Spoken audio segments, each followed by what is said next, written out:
Hello दोस्तों, creative study point में आप सभी का स्वागत है। चलिए आज एक नया टॉपिक लेकर आए हैं जो कृषि विज्ञान से संबंधित है। इस टॉपिक से भी एग्जाम में काफ़ी क्वेश्चन देखने को मिलता है। तो दोस्तों चलिए इसका टेस्ट लगाते हैं। टेस्ट लगाने से पहले आप लोगों से निवेदन है कि कृपया चैनल को सब्सक्राइब कर दें और बेल आइकन की घंटी को ज़रूर दबा दें, जिससे कि आगामी आने वाली वीडियो का नोटिफिकेशन आपको मिलता रहे। तो चलिए दोस्तों आज का पहला सवाल शुरू करते हैं। आज का पहला सवाल है, निम्नलिखित में कौन केसर का उत्तम स्रोत नहीं है? जी हाँ दोस्तों, आप लोग बताएंगे निम्नलिखित में कौन केसर का उत्तम स्रोत नहीं है। तो कौन है दोस्तों? कैरोटीन नहीं है। चलिए अगला सवाल देखते हैं। विश्व में सबसे अधिक तिल का उत्पादन करने वाला देश कौन सा है? जी हाँ दोस्तों, आप लोग बताएंगे विश्व में सबसे अधिक तिल का उत्पादन करने वाला देश कौन सा है? तो कौन सा है दोस्तों? भारत है। इसको याद रख लेंगे आप लोग। चलिए अगला सवाल देखते हैं। अगला सवाल है, मानव द्वारा सबसे पहले उपयोग में लाया जाने वाला अनाज कौन सा है? जी हाँ दोस्तों, आप लोग बताएंगे मानव द्वारा सबसे पहले उपयोग में लाया जाने वाला अनाज कौन है? तो कौन है दोस्तों? गेहूं है। इसको आप लोग याद रख लेंगे, बहुत ही इंपॉर्टेंट है। और सबसे पहले खेती किसकी की गई थी? तो दोस्तों इसको भी याद रखिएगा, जौ की गई थी। सबसे पहले खेती जौ की और उपयोग में लाया गया गेहूं को। चलिए अगला सवाल देखते हैं। भारत का केंद्रीय औषधि अनुसंधान संस्थान निम्नलिखित में से किस स्थान पर स्थित है? जी हाँ दोस्तों, आप लोग बताएंगे भारत का केंद्रीय औषधि अनुसंधान संस्थान निम्नलिखित में से किस स्थान पर स्थित है? तो किस स्थान पर स्थित है दोस्तों? लखनऊ में स्थित है। याद रख लेंगे आप लोग, लखनऊ। चलिए अगला सवाल देखते हैं। भारत में निम्नलिखित किस फसल का सबसे ज़्यादा क्षेत्रफल है? जी हाँ दोस्तों, आप लोग बताएंगे भारत में निम्नलिखित किस फसल का सबसे ज़्यादा क्षेत्रफल है? तो किस फसल का है दोस्तों? धान का है। इसको आप लोग याद रख लीजिएगा। चलिए अगला सवाल देखते हैं। रेड रॉट रोग किस फसल का रोग है? जी हाँ दोस्तों, आप लोग बताएंगे रेड रॉट रोग किस फसल का रोग है? तो किस फसल का रोग है दोस्तों? गन्ना का रोग है। इसको आप लोग याद रख लेंगे, बहुत ही इंपॉर्टेंट है। चलिए अगला सवाल देखते हैं। क्षारीय मृदाओं में सुधार लाने के लिए उपयुक्त रसायन है? जी हाँ दोस्तों, आप लोग बताएंगे क्षारीय मृदाओं में सुधार लाने के लिए उपयुक्त रसायन है। कौन है दोस्तों उपयुक्त रसायन? पाइराइट्स है। इसको आप लोग याद रख लेंगे। चलिए अगला सवाल देखते हैं। भारत का सबसे बड़ा रबर उत्पादक राज्य कौन है? जी हाँ दोस्तों, आप लोग बताएंगे भारत का सबसे बड़ा रबर उत्पादक राज्य कौन है? तो कौन है दोस्तों? केरल है। इसको आप लोग याद रख लेंगे, केरल है। चलिए अगला सवाल देखते हैं। भारत में कपास उत्पादन में अग्रणी राज्य कौन है? जी हाँ दोस्तों, बहुत ही इंपॉर्टेंट क्वेश्चन है। भारत में कपास उत्पादन में अग्रणी राज्य कौन है? तो कौन है दोस्तों? महाराष्ट्र है। इसको आप लोग याद रख लेंगे, महाराष्ट्र है। चलिए अगला सवाल देखते हैं।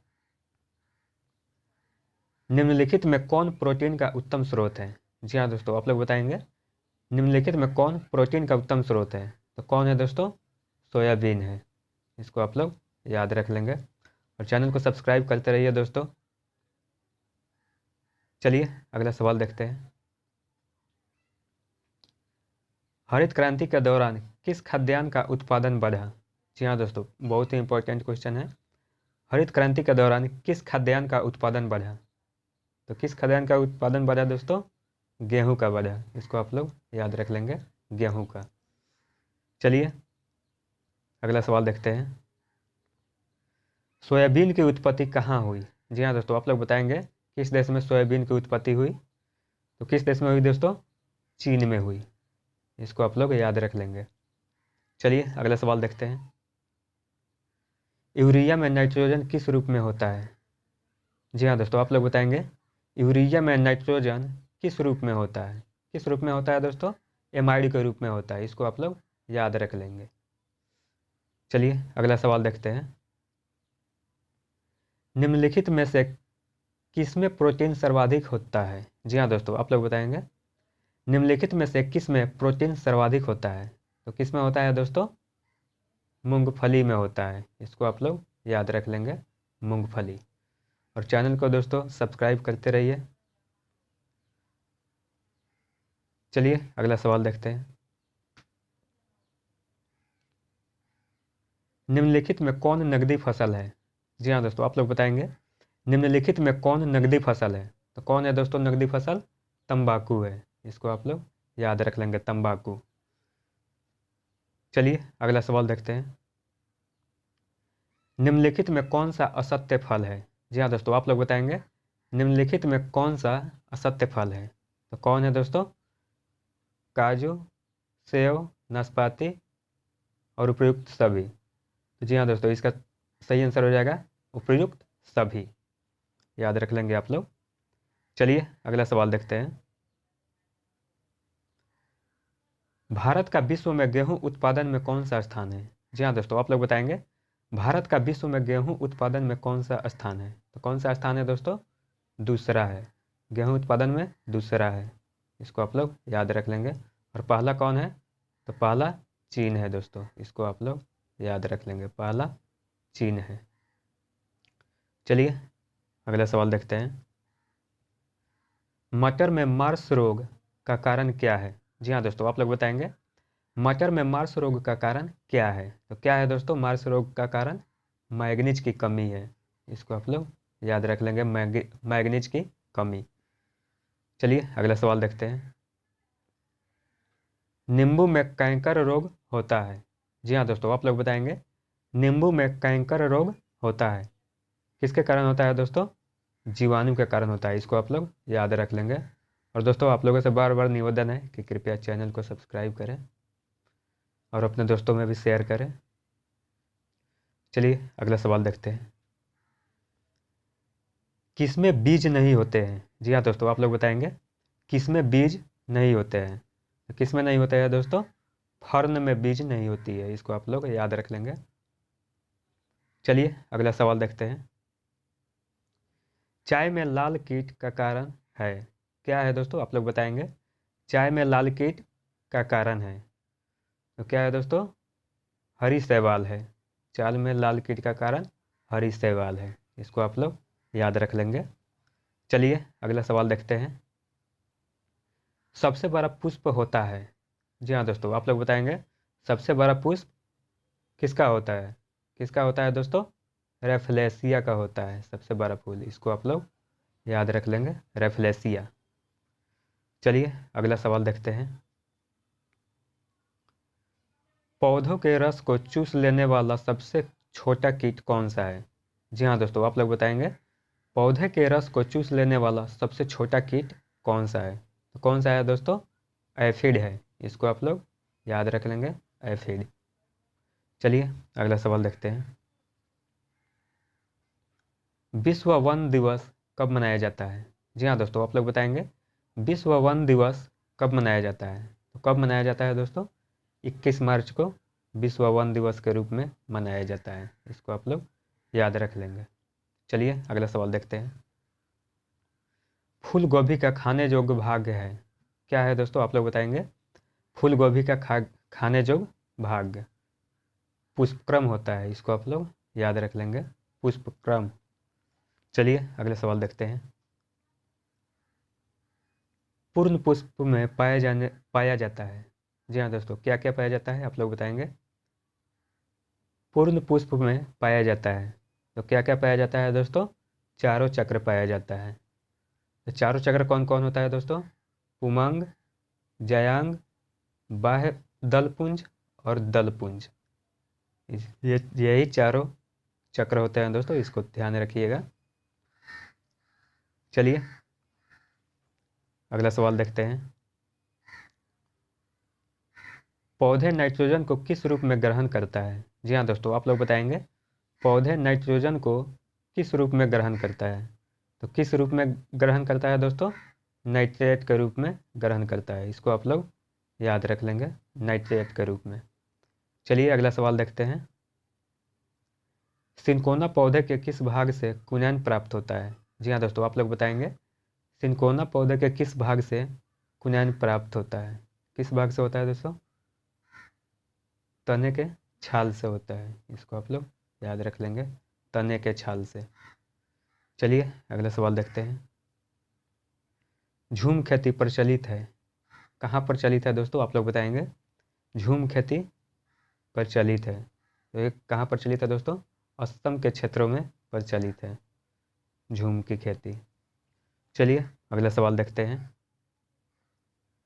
भारतीय दलहन अनुसंधान केंद्र अनुसंधान संस्थान अवस्थित है, कहाँ है दोस्तों? आप लोग बताएंगे। भारतीय दलहन अनुसंधान संस्थान अवस्थित है, तो ये कहाँ है दोस्तों? कानपुर में है। कानपुर में है दलहन अनुसंधान संस्थान, इसको आप लोग याद रख लेंगे। चलिए अगला सवाल देखते हैं। विश्व में प्राकृतिक रबर का सबसे बड़ा उत्पादक देश कौन है? तो कौन है दोस्तों? आप लोग बताएंगे।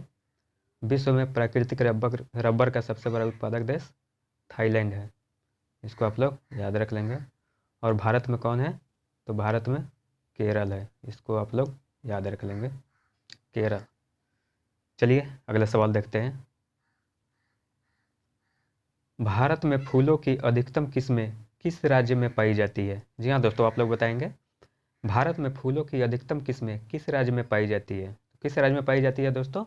उत्तरांचल में पाई जाती है, यानी कि उत्तराखंड में पाई जाती है, इसको आप लोग याद रख लेंगे, उत्तराखंड या उत्तरांचल। चलिए अगला सवाल देखते हैं।